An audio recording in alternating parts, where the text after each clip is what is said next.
Esther, I just jump in here with me, please. But let's go back to the beginning. Kate, I know that Yeah. you started in like medical offices. You had more like Mhm. traditional medical Yeah, background. dermatology almost esque background. Yeah. And you decided to open your clinic. You said it Mhm. was, I don't want to, you just said 16? 16 years, but I had been in skincare at least probably 12 years before I opened Kate Somerville. So it's been a long journey. I started when I was 20, like 22 actually. I think I was 22 when I started. I got my license around 22 and aesthetic license. But I have always had massive issues with my skin myself. So I grew up with eczema, and I don't know if you guys know what that is, but it gets like really irritated, peely, itchy, red, uncomfortable.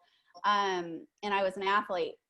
And so when I would sweat, it would burn, it would crack. It was embarrassing, as a kid and a teen.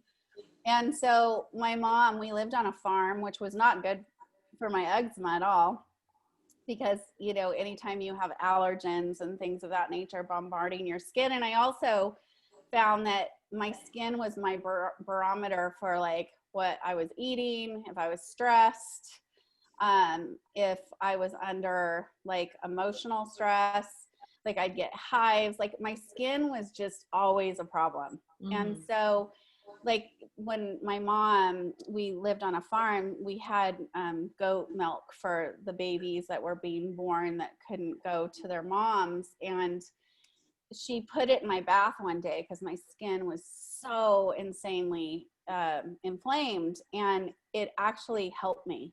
Like the redness went down after that, and I kept using it. And so I kind of saw like, okay, there's remedies out there that aren't just going to a dermatologist. And every time she would take me to the derm, he would see me for 10 seconds, write a prescription. Oh, It yeah. was usually cortisone, which isn't good long term for your skin.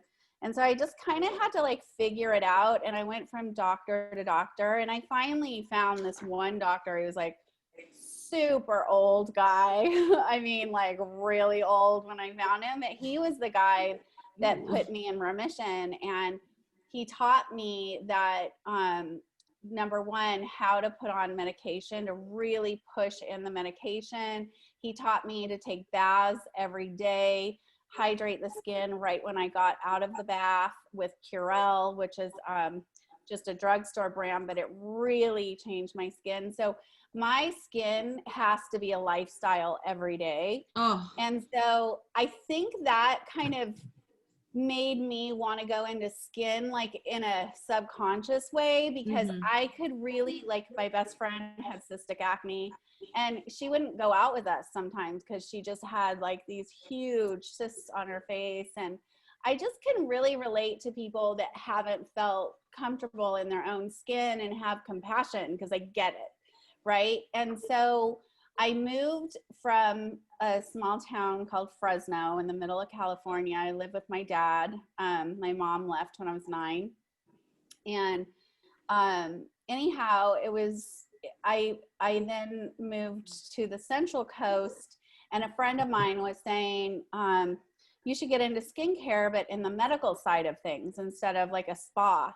And I'm like, I like that. That's a great idea. And so I went back to aesthetic school, put a business plan together. I was always an entrepreneur, and went around to all the doctors in San Luis Obispo area. And I ended up landing with 2 awesome doctors, one a dermatologist, one a plastic surgeon.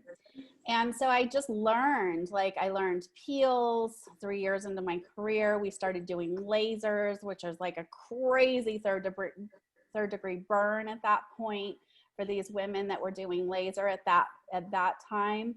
And so I just learned the human body. I learned about plastic surgery, how the skin worked. I did all pre and post operative care for them. I started doing injectables at the time, all their deeper peels, lasers. And then I met my husband, who was from Hollywood, and we decided to move to Hollywood with him. So I had a practice in San Luis. So I found somebody to take that on and moved to Los Angeles and Hollywood. And then that's when I went to work for a really prominent plastic surgeon in Santa Monica who did kind of everybody as far as celebrities are concerned. Like So who's this is who. like the what, mid 90s or no, early 2000s? Yeah. Well, God, I can't even. I think it was late 90s. So what's No what's the product big yet, right? No, 2000s. what's the biggest LA plastic surgery that's happening like at that time?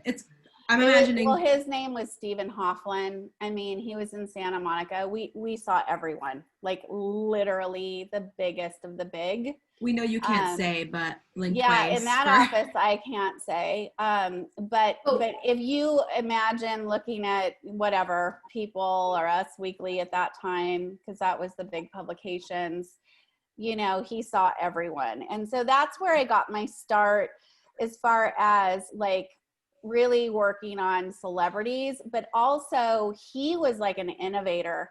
And he told me, he's like, because I ran his skin clinic, and I was using like 12 different other people's products in there. And he goes, you know, if you really want to innovate, Kate, you have to do your own line. And I said, you're right. And so that's when Kate Somerville started. So that's when I started really taking on different formulas. And I found this awesome chemist, and he started compounding stuff for me. And, you know, I used to mix on site when I opened Kate Somerville in 2004.